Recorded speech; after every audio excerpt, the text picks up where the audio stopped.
এটা যশোর দড়াটানার সকালের চিত্র। ফুটপাতে এভাবেই কিন্তু আপনার ব্যবসা বাণিজ্য হয়, এভাবেই দোকানপাটগুলো গড়ে উঠেছে। কাঠের তৈরি সারি সারি দোকানগুলো আপনি দেখলে কিন্তু চমকে যেতে পারেন, অসম্ভব সুন্দর লাগছে।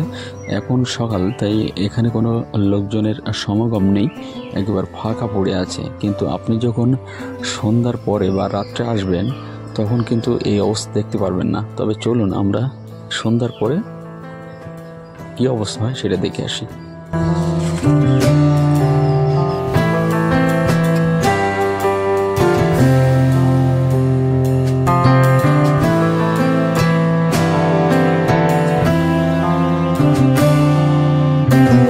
মানুষের এত বেশি চাপ, আপনি স্বাভাবিকভাবে হাঁটতে পারবেন না। দেখুন তার অবস্থা, আমি তো নিজেই অবাক হয়ে গেছি।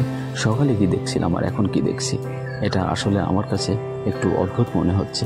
রাস্তার গায়ে এমন করে সারিবদ্ধ দোকানগুলো যে মুক্তিপ্রাবহীন, এটা আসলে না দেখলে আপনি বিশ্বাস করতে পারবেন না।